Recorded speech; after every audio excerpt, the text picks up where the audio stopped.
राधे राधे दोस्तों, स्वागत है आप सभी का आपके अपने परिवार रीजनिंग सर ऑनलाइन प्लेटफॉर्म पे। दोस्तों, आज की क्लास में अपना जो एलडीसी का पेपर हुआ था उसमें मैथ के जितने भी क्वेश्चन आए थे उनके सॉल्यूशन को देखने वाले हैं। हालांकि मैथ का लेवल काफ़ी आसान था, बेसिक से क्वेश्चन पूछा गया था।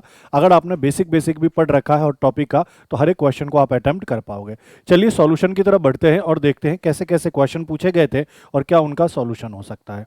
सबसे पहला क्वेश्चन आपके स्क्रीन पे सामने है सर, ये एसर्शन और रीजन वाला क्वेश्चन है। आपको देखो एसर्शन क्या दिया है, अभी कथन क्या दिया है कि त्रिज्या 8 सेंटीमीटर के बड़े धातु ठोस गोले को पिघलाया जाता है और इसे 2 सेंटीमीटर त्रिज्या वाले छोटे ठोस गोलाकार गेंदों में फिर से ढाला जाता है तो ठीक 64 गेंद बनाई जा सकती है। आपको बताना है हाँ या ना।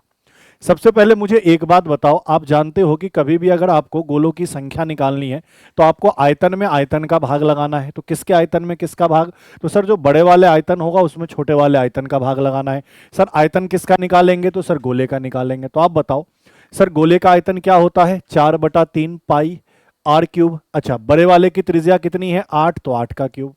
सर छोटे वाला भी क्या है? गोला है, तो गोले का आयतन 4/3 पाई आर क्यूब और छोटे वाले की त्रिज्या क्या है? 2, तो 2 का क्यूब। सर ये वैल्यू इससे कट जाएगा तो आपने कहा 8 का घन कितना? 512 और 2 का घन कितना? 8। 8 से इसको काटोगे कितनी बार? 64 बार।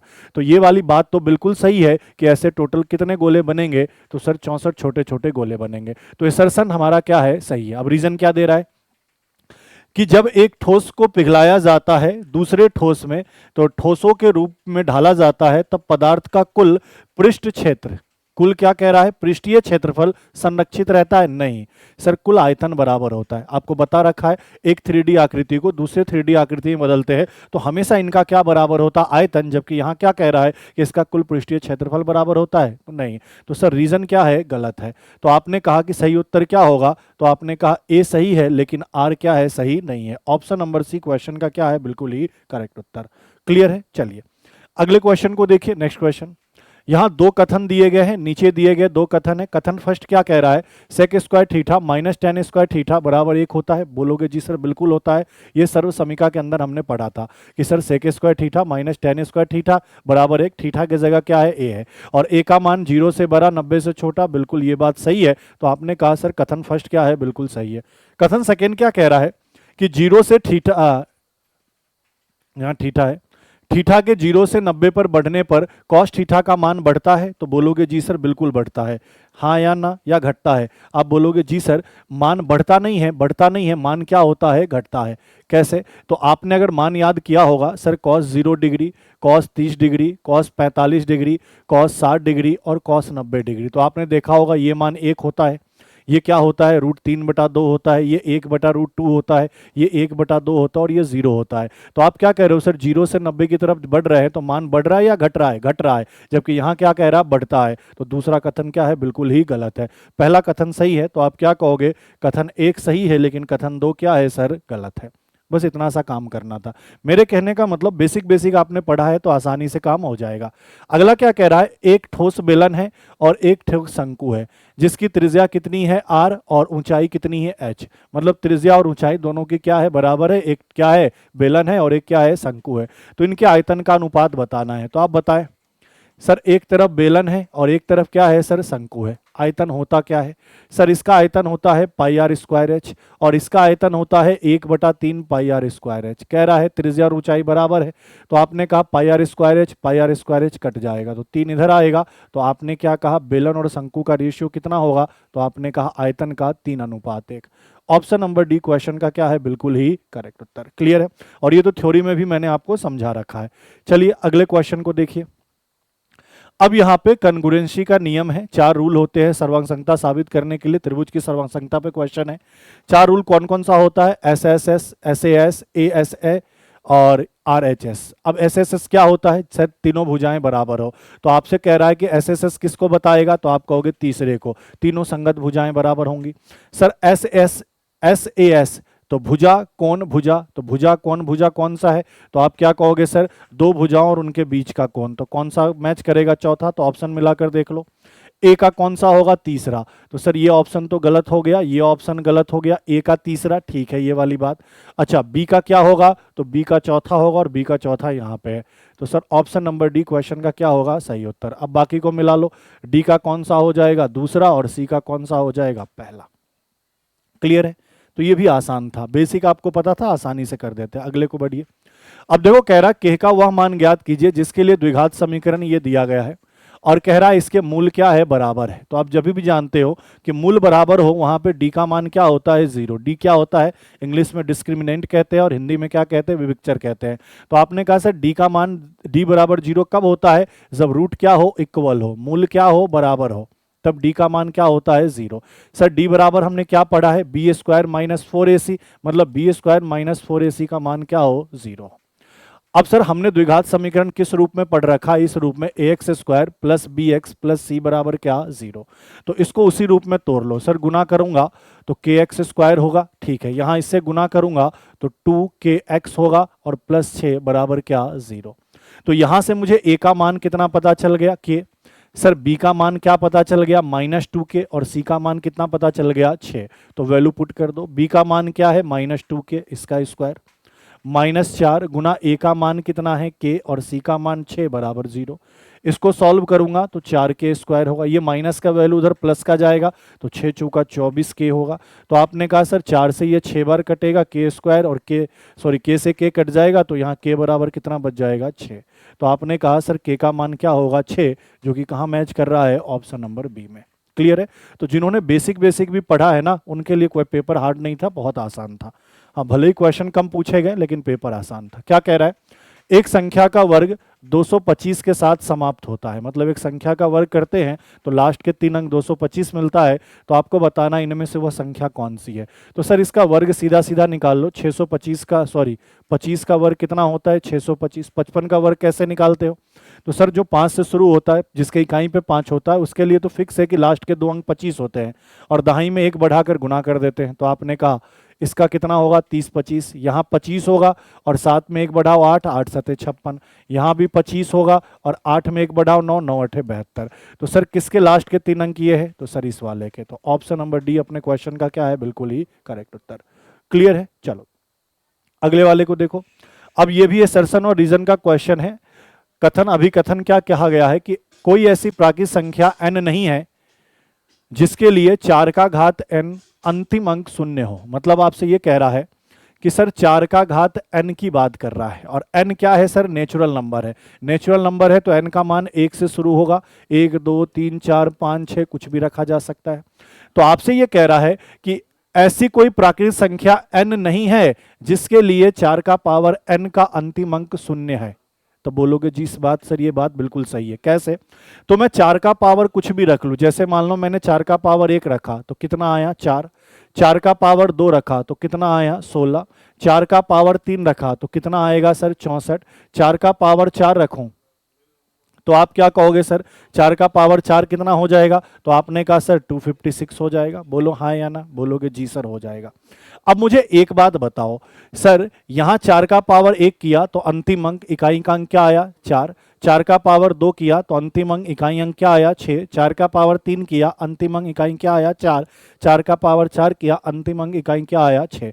तो साइक्लिसिटी क्या चल रहा है कि अगर मैं 4 का पावर, सुनना मेरी बात, कि ऑड करूं, 4 का पावर ऑड रखूं, मतलब n का मान क्या है? एक ऑड संख्या है, विषम संख्या है, तो हमेशा इकाई पे कितना आएगा? अंतिम अंक कितना आएगा? 4।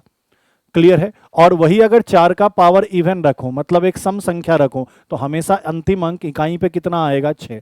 तो हमसे क्या कह रहा है कि 4 का पावर n का अंतिम अंक 0 हो सकता है क्या? अगर मैं n का लिखा है कि कोई ऐसी प्राकृतिक संख्या n नहीं है जिसके लिए 4 का पावर n एक अंतिम अंक 0 हो सकता है क्या? तो बोलोगे जी सर ये बात सही है कि 4 का पावर में कोई भी नेचुरल नंबर रख लूं अंतिम अंक 0 नहीं हो सकता।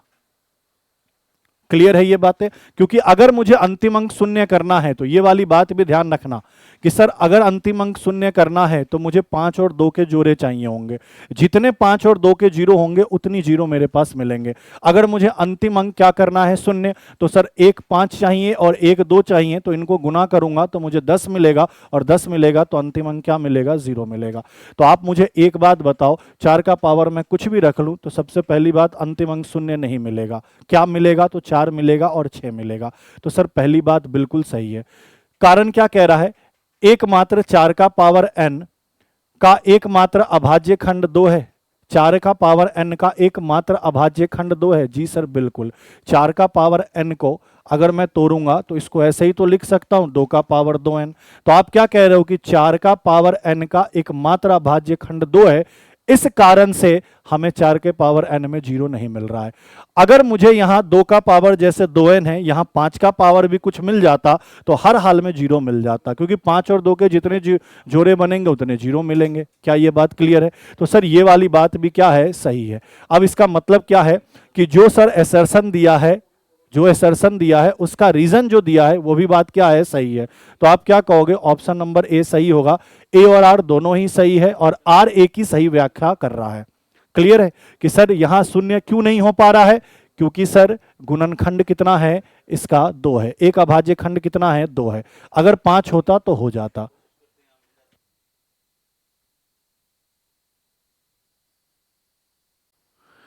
अगले क्वेश्चन को देखो, क्वेश्चन क्या कह रहा है। सर अभिकथन दिया है और उसका रीजन दिया है। अभिकथन क्या कह रहा है, कोई ऐसी प्राकृत संख्या n नहीं है जिसके लिए 4 का घात n का अंतिम अंक 0 है।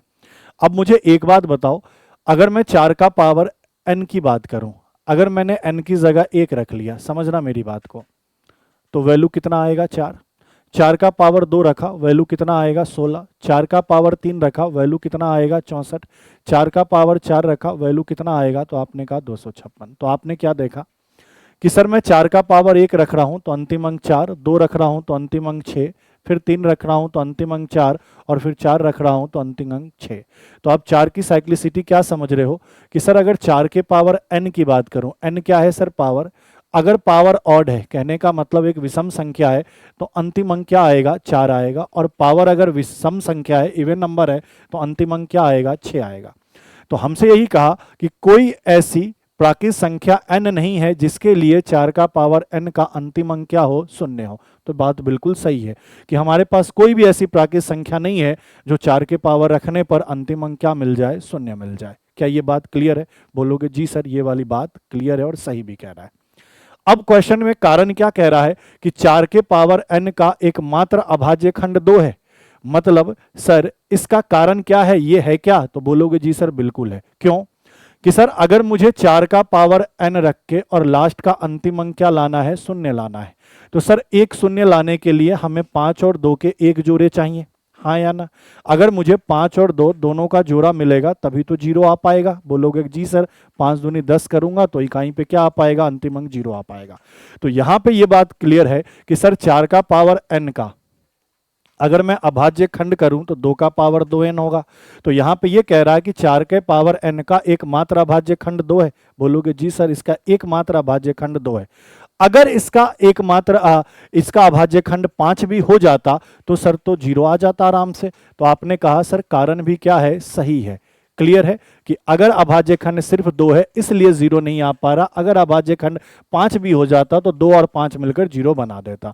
तो आपने कहा सर कारण भी सही है और रीजन भी सही है। तो ऑप्शन ए अपने क्वेश्चन का सही उत्तर, ए और आर दोनों ही सही है, आर ए की सही व्याख्या कर रहा है। क्लियर है ये बात? चलिए बढ़ते अगले क्वेश्चन पे। नेक्स्ट क्वेश्चन देखिए। नेक्स्ट क्वेश्चन क्या कह रहा है कि 3 निर्देशांक बिंदु दिए गए हैं, ए बी सी 3 बिंदु हैं, उनके निर्देशांक दिए गए हैं और कह रहा है कि इससे एक त्रिभुज बनेगा, उसका क्षेत्रफल निकालो। तो सर इसको निकालने का तरीका क्या बता रखा है आपको? तो मैंने कहा इसमें से कोई भी एक निर्देशांक अपने मन से 0 बना लो। जैसे अगर इसको 0 बनाना है तो 5 घटाना होगा, इसको 0 बनाना है तो 2 घटाना होगा। तो आपने कहा सर ये 0 0 हो गया, तो आप सभी में से आप 5 और 2 घटा दीजिए, यहां से 5 और यहां से 2 आप घटा दीजिए। तो आपने कहा सर यहां से 4 में से 5 घटाऊंगा -1, 7 में से 2 घटाऊंगा, यह कितना बचेगा 5, यह कितना होगा 2 और यह वैल्यू कितना होगा -6। अब उसके बाद मैंने क्या कहा था कि सर एरिया निकालने का तरीका क्या होगा, क्षेत्रफल निकालने का तरीका 1/2 मोड में ले लीजिए। बाहर बाहर वाले को गुना करिए, अंदर अंदर वाले को गुना करिए और घटा दीजिए। सर बाहर बाहर वाले को गुना करूंगा प्लस का 6, अंदर अंदर वाले को गुना करूंगा तो 10 और इनको घटा दें। सर बाहर 6 में से 10 घटाओगे -4, लेकिन हम पॉजिटिव लेंगे 4 और उसका क्या कर दोगे आधा, तो आंसर कितना होगा 2 स्क्वायर मीटर। तो सर एरिया कितना निकल कर आएगा 2 वर्ग मात्रक। ये अपने क्वेश्चन का क्या है बिल्कुल ही सही उत्तर। चलिए अगले क्वेश्चन को देखते हैं। नेक्स्ट देखिए, ये एलसीएम एचसीएफ का क्वेश्चन है। क्या कह रहा है, दो संख्याओं का लसागु मैसे का कितना है 40 गुना है। तो आपसे कह रहा है कि जो एलसीएम है वह एचसीएफ का 40 गुना है। तो अगर ये एक ले लूं तो यह कितना होगा 40। साथ साथ में कह रहा है कि एलसीएम और एचसीएफ को जोड़ दिया जाए तो यह किसके बराबर होगा, तो 1476 के बराबर होगा। तो आपने कहा 41 से काट लिया जाए कितनी बार, 3 बार। 3 बार करूंगा तो वैल्यू कितना बनेगा 123, और 147 में से 123 घटा दो तो आपने कहा 4 2 4 और ये 6। फिर पहाड़े को कितनी बार पढ़ लोगे 6 बार। तो आपने कहा सर कितने गुने पे बैठ रहा है 36 गुने पे। तो यहां से मैं आपसे पूछूं कि एलसीएम क्या होगा, तो आप कहोगे सर 40 गुना 36। गुना करके टाइम खराब मत करो। मैंने कहा एचसीएफ क्या होगा, तो 1 गुना 36, कहने का मतलब एचसीएफ 36 होगा। अब कह रहा है एक संख्या 288 है तो दूसरी संख्या क्या होंगी।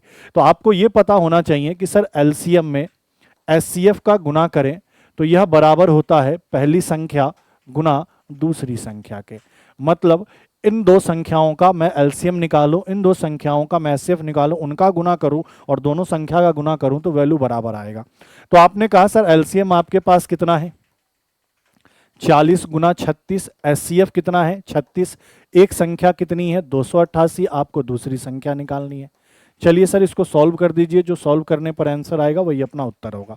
तो देखो मैं इसको काट दूं कितनी से, तो मैंने कहा 6 से काट दीजिए 6 बार। 6 से इसको काटूंगा कितनी बार 4 बार। 6 चौका 24 और यह फिर कितनी बार 8 बार। वापस 6 से मैं इसको काट दूं कितनी बार 8 बार। तो आपने कहा सर 8 से अगर मैं इसको काट दूं 40 को कितनी बार 5 बार। 36 में 5 का गुना कितना 180। तो आपने कहा कि सर दूसरी संख्या क्या हो जाएंगी 180, और यही अपने क्वेश्चन का सही उत्तर होगा। ऑप्शन नंबर 1 क्वेश्चन का क्या है बिल्कुल ही करेक्ट उत्तर। हार्ड नहीं था, आसान था, बेसिक पढ़ा है, आसानी से क्वेश्चन सॉल्व हो जाएगा। अब ये देखो, अब ये स्टैटिक्स का क्वेश्चन है और स्टैटिक्स का वही बच्चा क्वेश्चन कर सकता है जिसको मीन निकालने का, माध्य निकालने का ये तरीका पता हो, एज्यूम मेथड पता हो और स्टेप डेविएशन मेथड पता हो। देखो क्वेश्चन क्या कह रहा है, कथन फर्स्ट क्या कह रहा है, कल्पित माध्य विधि जिसको इंग्लिश में क्या कहते हैं एज्यूम्ड मीन मेथड में अंतिम रूप से परिकलित माध्य कल्पित माध्य ए के चयन में पूर्णतः स्वतंत्र होता है। जी सर स्वतंत्र होता है, ये बात बिल्कुल सही है। कहना क्या चाह रहा है कि जब भी इस विधि से हम माध्य निकालते हैं ना एज्यूम मीन मेथड से, सबसे पहले ये विधि लगाते क्यों है, क्योंकि जब आंकड़ा बहुत बड़ा होता है, डेटा काफी डिफिकल्ट होता है, तो इस विधि से निकालने से क्या होता है डेटा आसान बन जाता है। तो एज्यूम मीन मेथड में हमेशा क्या करना होता है, सबसे पहले हम अपने मन से माध्य मान लेते हैं। और मन से मानते कैसे, जो भी वहां आंकड़ा दिया होता है ना, जैसे मान लो आंकड़ा आपको दे दिया है 10 है, 15 है, 20 है, 25 है, तो इनमें से ही मैं कोई एक माध्य मान लेता हूं। जैसे मेरा मन हुआ तो मैं 15 मान लिया, मेरा मन हुआ तो मैं 25 मान लिया। तो क्या होता है जो आंकड़ा है उसमें से ही आपको माध्य मानना होता है। तो यहां पे यही तो कह रहा है कल्पित माध्य ए के चयन से पूर्णतः स्वतंत्र होता है। बिल्कुल सर स्वतंत्र होता है। आप स्वतंत्र है कि सर इनमें से कोई भी आंकड़ा आप मान सकते हैं माध्य इसका, ठीक है, और फिर क्वेश्चन को सरल कर सकते हैं। अगला क्या कह रहा है, दूसरा सोपान विचलन विधि जिसको स्टेप डेविएशन मेथड कहते हैं। स्टेप डेविएशन मेथड के बारे में क्या कहा, गणितीय रूप से सुविधाजनक है और अनुप्रयुक्त होती है, भले ही बारंबारता वर्ग के वर्ग आकार जिसको आप क्या कहते हैं क्लास इंटरवल निरंतर असमान होते हैं। नहीं सर निरंतर क्या होते हैं, समान होते हैं। जो क्लास इंटरवल होना चाहिए, जैसे मान लो 0 से 10, 10 से 20, 20 से 30, तो सर ये जो क्लास इंटरवल है ये सेम होना चाहिए। क्लास इंटरवल अगर अलग अलग होगा, जैसे यहाँ 10 का इंटरवल है, यहाँ 20 का हो जाए, यहाँ 30 का हो जाए, तो फिर काम नहीं चल पाएगा। तो सर स्टेप डेविएशन मेथड से क्या होता है कि आसानी से क्वेश्चन सॉल्व किया जा सकता है। बड़े आंकड़े जब होंगे तो उनके लिए इसका यूज करते हैं, लेकिन उसमें इस चीज़ का ध्यान देना है कि ये जो क्लास इंटरवल होगा वो क्या होना चाहिए, समान होना चाहिए। तो ये वाली बात क्या है सर, बिल्कुल गलत है, ठीक है। तो पहला अपना कथन सही होगा, दूसरा अपना गलत होगा। ऑप्शन नंबर सी क्वेश्चन का क्या है, बिल्कुल ही सही उत्तर। क्लियर है, कथन एक सत्य है और दो क्या है, असत्य है। अगले को देखो, क्या कह रहा है, एक संख्या को 27 के स्थान पर 72 से गुना किया, मतलब सही सही 27 का गुना करना था, गलती से मैंने 72 का गुना कर दिया। तो बताओ पहले गलती कितने की हो गई, तो सर 45 अधिक लिख दिया, 27 की जगह 72 लिख रहा, मतलब 45 ज्यादा लिख दिया। तो आपसे यही तो कह रहा, प्राप्त उत्तर वास्तविक परिणाम से इतना अधिक है। अरे सर कितना अधिक है, सर 45 अधिक है वास्तविक से। वास्तविक कितना है 27, 27 से कितना अधिक है 45। तो हमसे पूछा कितना अधिक है, काट दो, 9 से 5 बार, 9 से 3 बार, 5/3 अधिक है, ऑप्शन नंबर बी। क्लियर है ये बात। चलिए अगले को देखिए। अब देखो यहां पे क्या कहा गया है, 71 नंबर, एक बिंदु ए है, उसका निर्देशांक x1 y1, बिंदु बी उसका निर्देशांक x2 y2, बिंदु सी जिसका निर्देशांक x3 y3। ठीक है, अब पहला पतन क्या कहा, त्रिभुज का केंद्रक प्रत्येक माध्यिका को आंतरिक रूप से 2:1 में विभाजित करता है। सभी जानते हैं कि सर कोई त्रिभुज है, इसकी तीनों माध्यिका जिस बिंदु पर मिलती है उसी को हम क्या कहते हैं, केंद्रक, और केंद्रक माध्यिका को किस रेशियो में बांटता है, 2:1 में बांटता है। पहली बात बिल्कुल सही है। दूसरी बात क्या है कि सर इस केंद्रक का निर्देशांक कैसे निकालते हैं, तो जैसे मान लो ये x1 y1 है, ये x2 y2 है, और ये x3 क्या है, y3 है। तो इसके x का निर्देशांक निकालने के लिए सभी x वाले को जोड़ दो और उसमें 3 का भाग लगा दो, और y निर्देशांक निकालने के लिए सभी y वाले को जोड़ दो और उसमें 3 का भाग लगा दो। तो सर ये भी वाली बात भी क्या है, सही है। तो डायरेक्ट फॉर्मूला पे ही है। तो आपने कहा सर कथन 1 और कथन 2 दोनों क्या है, सही है। मैंने यही कहा बेसिक बेसिक जिन्होंने पढ़ा है उनसे ही क्वेश्चन हो जाए, ज्यादा टफ आपको पढ़ना भी नहीं था। कह रहा है एक तार 10 सेंटीमीटर भुजा के वर्ग की आकृति का है, यदि तार को पूरी तरह से खोला जाए और इसे पुनः 12 सेंटीमीटर लंबाई आयत के रूप में मोड़ा जाए, तो सर वर्ग को किस में बदलना है, आयत में बदलना है, यही तो कह रहा है। तो बताओ आपको ये पढ़ाया है कि सर अगर एक 2D आकृति को दूसरे 2D आकृति में बदलेंगे तो परिमाप बराबर होगा, और एक 3D आकृति को दूसरे 3D आकृति में बदलते हैं तो क्या बराबर होता है, आयतन। तो सर इनका परिमाप बराबर होगा। बताओ इनका परिमाप क्या होता है, 4 गुना भुजा, भुजा कितना दिया है 10। इसका परिमाप क्या होता है, 2 गुना लंबाई प्लस चौड़ाई, लंबाई कितना दिया है 12 और चौड़ाई हमें पता नहीं है। सॉल्व करो, 2 से यह कितनी बार, 2 बार, तो यह 20 बराबर 12 प्लस बी, तो बी का मान क्या आएगा 20 माइनस 12, और 20 माइनस 12 करोगे तो आंसर क्या होगा 8 सेंटीमीटर। तो आयत की आपसे चौड़ाई पूछा, चौड़ाई कितना होगा 8 सेंटीमीटर। अगले को देखो। अब यहाँ पे 80 नंबर क्वेश्चन भी अभिकथन और कारण वाला है। क्या कह रहा है, भुजा 3 सेंटीमीटर, 4 सेंटीमीटर, 5 सेंटीमीटर वाले एक विषमबाहु त्रिभुज का क्षेत्रफल इतना है क्या। बिल्कुल है। एक चीज मैंने आपको क्लास में भी कहा है कि जब भी विषमबाहु त्रिभुज का क्षेत्रफल निकालना हो तो एक बार चेक कर लो क्या वह ट्रिपलेट हो रहा है। कहने का मतलब समकोण बन पा रहा है क्या, तो बोलोगे जी सर 3 4 5 एक ट्रिपलेट है। और अगर 3 4 5 एक ट्रिपलेट है तो आप चाहो तो विषमबाहु के त्रिभुज के फॉर्मूले से क्षेत्रफल निकाल लो, या फिर इसका क्षेत्रफल समकोण के तरीके से निकालो। समकोण के तरीके से कैसे, 1/2 दोनों छोटी भुजाओं का गुना, तो छोटी भुजाएं क्या है 3 और 4। तो सर इनको सॉल्व करोगे तो सर आंसर कितना आएगा 6 सेंटीमीटर स्क्वायर। तो हमसे क्या कहा कि इसका एरिया 6 सेंटीमीटर स्क्वायर होगा, बिल्कुल सही होगा। आप ट्रिपलेट से निकालो, समकोण के फॉर्मूले से निकालो, या फिर हीरो के सूत्र से निकालो, दोनों से आंसर यही होगा।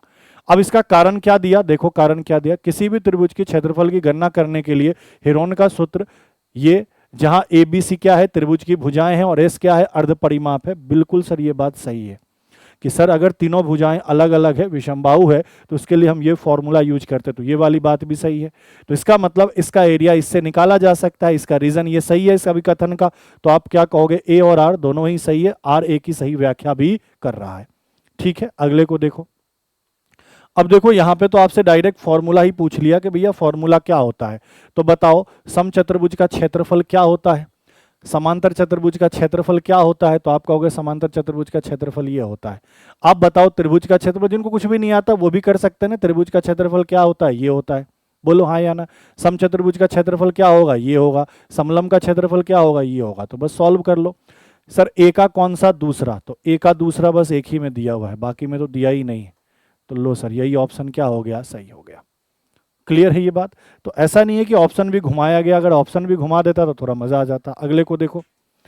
क्या कह रहा है, किसी 2 अंकीय संख्या x के अंकों का योग 9 है। 2 अंकीय संख्या है जिनके अंकों को जोड़ेंगे तो 9 आएगा। अंक के क्रम को उलटकर y प्राप्त होता है। 9x बराबर 2y है, तो x स्क्वायर माइनस 2x किसके बराबर है। जैसे मान लो मैंने कहा 2 अंकों की संख्या, तो मैंने मान लिया कि 10a प्लस क्या b। तो ये x हो गया, तो y क्या होगा, अंकों को पलट दो, 10b प्लस a। यहां तक कहानी क्लियर है। क्वेश्चन में कह रहा है कि 9 गुना x और 2 गुना y आपस में क्या है, बराबर है।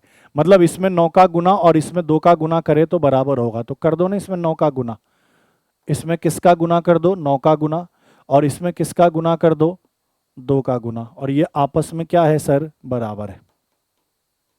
तो सर यहां पे ये 90a होगा, ये 9b होगा, यहां पे ये 20b होगा और 2a होगा।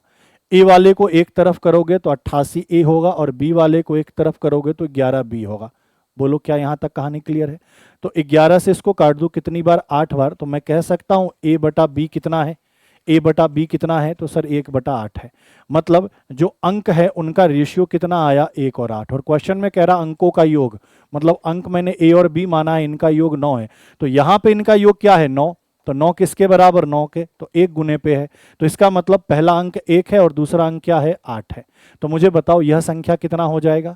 तो सर a की जगह 1 और b की जगह 8 रखेंगे तो 18, और उलट देंगे तो यह संख्या कितना होगा, 81। मतलब मुझे x का मान 18 पता चला, y का मान 81। निकालना क्या है sir, x square minus 2x।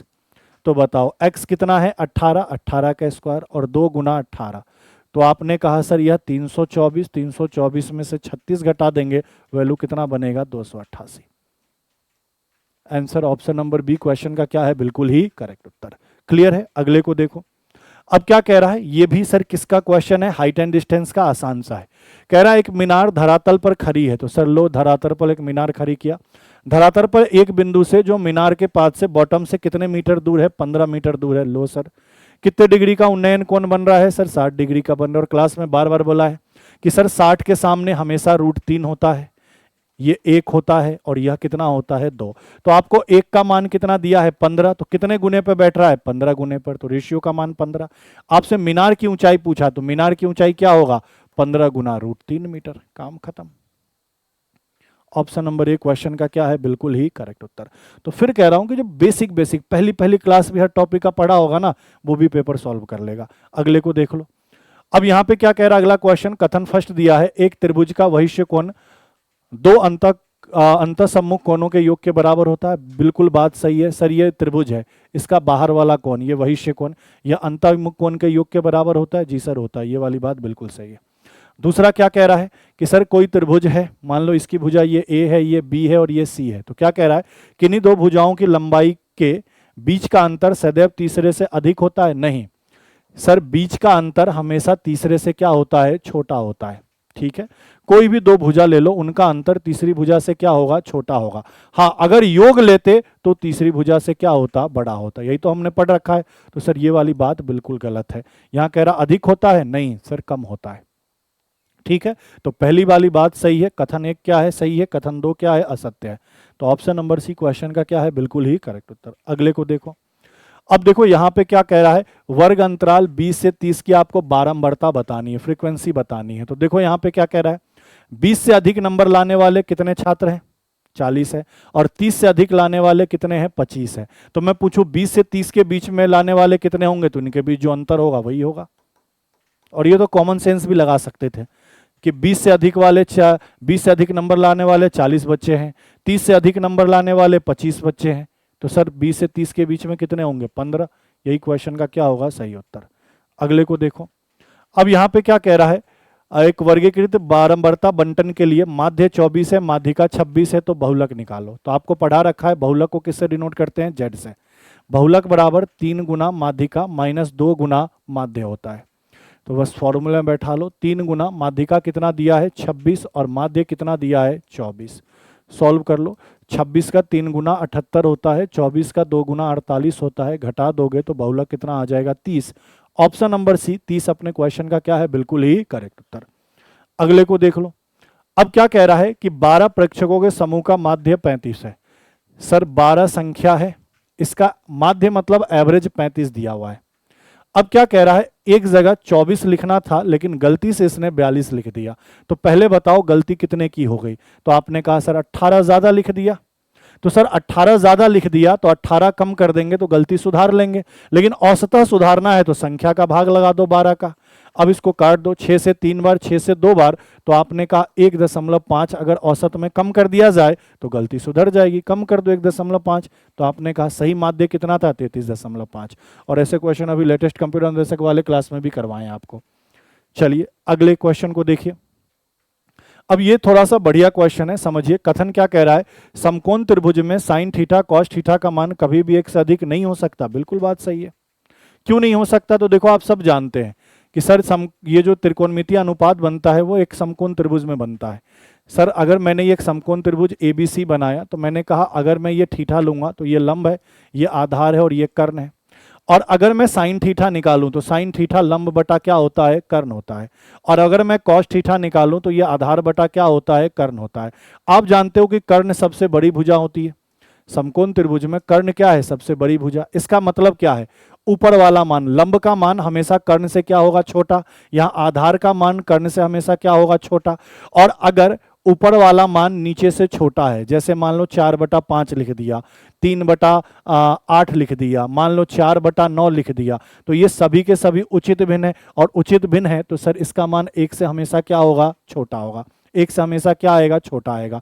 तो आप जानते हो कि सर अगर साइन थीटा कॉस थीटा की बात करें तो कभी भी समकोण त्रिभुज में 1 से अधिक नहीं हो सकता। ये बात बिल्कुल सही है। अब कारण क्या दिया, किसी भी समकोण त्रिभुज में कर्ण सबसे बड़ी भुजा होती है। बिल्कुल कर्ण सबसे बड़ी भुजा होती है, इसीलिए तो भैया इसका मान 1 से कम रहता है। तो सर कारण भी इसका क्या है, सही है। ऑप्शन नंबर ए और आर दोनों ही सही है। आर ए की सही व्याख्या कर रहा है। क्लियर है ये बात। चलिए बढ़ते हैं अगले क्वेश्चन में। नेक्स्ट क्वेश्चन देखो। अब देखो यहां डिस्टेंस फॉर्मूला लगाया था, 2 बिंदु के निर्देशांक दिए गए। डिस्टेंस फॉर्मूला क्या होता है, अगर 2 बिंदु के निर्देशांक दिए गए हो, जैसे मान लो ये बिंदु ए है, इसके निर्देशांक x1 y1 है, और ये बिंदु बी है, इसके निर्देशांक x2 y2 है, और इनके बीच की दूरी d निकालनी है। तो कैसे हम निकालते हैं, मैंने आपको क्या बोला, सर x1 माइनस x2 इसका square plus y1 minus y2 इसका स्क्वायर, और इसका वर्गमूल निकाल लो। तो बताओ x1 का मान कितना है, a है, x2 का मान कितना है, -a। तो a और -a घटाएंगे तो ये क्या बनेगा, a प्लस a का होल स्क्वायर। y1 का मान कितना है, b, y2 का मान कितना है, -b, तो b प्लस b का होल स्क्वायर। आगे बढ़ो सर, ये 2a होगा, 2a का स्क्वायर 4a स्क्वायर, ये 2b होगा, ये 4b स्क्वायर। 4 दोनों में से कॉमन निकालोगे तो 4 का वर्गमूल 2 होगा, रूट में क्या बचेगा, a square plus b square. तो सही उत्तर क्या होगा, option number B, 2√a square plus. चलिए अगले क्वेश्चन को देखिए। अब देखो यह क्वेश्चन में क्या कह रहा है, निम्नलिखित बारंबारता बंटन पर विचार कीजिए। यह आपको वर्ग अंतराल दिया गया, ये इनकी आपको क्या दी गई, फ्रीक्वेंसी दी गई, बारंबारता दी गई। अब आपसे क्या कह रहे हैं, इस बंटन का माध्य वर्ग ज्ञात करें। हालांकि हिंदी में ये क्वेश्चन गलत है, आएगा माध्य का वर्ग ज्ञात करिए। इंग्लिश में तो बिल्कुल सही था, मीडियन क्लास निकालना था, लेकिन हिंदी में गलत है, माध्य वर्ग लिखा है, लेकिन माध्य का वर्ग आपको पूछना चाहिए था। ठीक है, अच्छा माध्य का वर्ग निकालते कैसे हैं, तो सर माध्य का वर्ग के लिए सबसे पहले, ये तो बारंबारता दिया है तो सबसे पहले संचयी बारंबारता निकालते हैं। चलिए सर संचयी बारंबारता निकाल लेते हैं। संचयी बारंबारता कैसे निकालते हैं, तो ये 4 तो ये भी 4, उसके बाद जोड़ते जाते हैं। 5 और 4 9, 9 और 13 कितना 22, 22 और 20 कितना 42, 42 और 14 कितना 56। तो अंतिम संचयी बारंबारता 56 है। तो एक बात ये भी ध्यान रखना है, इन सभी का टोटल भी 56 ही आएगा, जिसको हम क्या कहते हैं, n। अब हम क्या करते हैं, n का आधा करते हैं, n का आधा करेंगे कितना आएगा, 28। अब हम ढूंढते हैं कि 28 कौन सी संचयी बारंबारता में हमें मिल जाएगा। तो सर ये संचयी बारंबारता है, इसमें 28 हमें कहाँ मिलेगा, तो सर 22 तक तो यहाँ मिलेगा, 22 के बाद 23 24 25 26 27 28 29 30 सब कहाँ मिलेगा, इस वाले में मिलेगा। तो इसी को हम घेरा लगा लेते हैं, और इसको घेरा लगाने के बाद इसी का नाम क्या हो जाता है, मीडियन क्लास। इसी को हम क्या कहते हैं, मीडियन क्लास, और हिंदी में क्या कहते हैं, माध्य का वर्ग। माध्य का वर्ग, हालांकि क्वेश्चन में उन्होंने माध्य वर्ग लिख रखा था जो कि गलत है। ठीक है भाई, अब माध्य का वर्ग का आपको क्या बोल रहा है, माध्य वर्ग बताइए, वर्ग अंतराल बताइए। ठीक है, तो आप बताओगे सर इसका वर्ग अंतराल कितना होगा, 125 से 145, ऑप्शन नंबर बी। ठीक है, माध्य का वर्ग कौन सा वाला होगा, तो सर ये वाला माध्य का वर्ग होगा। तो सर यह कितना होगा, 125 से 145, जो कि कितना है, ऑप्शन नंबर बी क्वेश्चन का सही उत्तर। क्लियर है, अगले को देखो। अब देखो ये सिंपल सा क्वेश्चन था, सरलीकरण का क्वेश्चन है। देखो क्वेश्चन क्या कह रहा है, सर 10/6√6 है, अच्छी बात है। यहाँ 60 है, क्या रूट 30 को मैं लिख सकता हूँ रूट 5 गुना रूट 6? बोलोगे जी सर, गुना करने पर 30 आ जाएगा। ये 25 गुना रूट 5। अब बताओ रूट 5 रूट 5 रूट 6 कैंसिल। 6 से सर यह कितनी बार कटेगा? 10 बार। 10 में 10 का गुना 100 होगा और 100 को 25 से काटोगे तो वैल्यू कितना आएगा? 4। तो ऑप्शन नंबर बी क्वेश्चन का क्या होगा? बिल्कुल ही करेक्ट उत्तर। तो ये 25 क्वेश्चन जो आपके पेपर में पूछे गए थे, मेरे कहने का मतलब वो बच्चा जो बिल्कुल बेसिक भी पढ़ के गया होगा तो हर एक क्वेश्चन अटेम्प्ट किया होगा और 100 में 100 स्कोर करके लाएगा। क्वेश्चन आपके 25 ही पूछे गए थे, ये थोड़े से दुर्भाग्यपूर्ण बात है, बाकी क्वेश्चन काफी आसान थे। ठीक है, तो मिलते हैं आपसे अगली क्लास में। आज के लिए इतना ही। थैंक यू, धन्यवाद।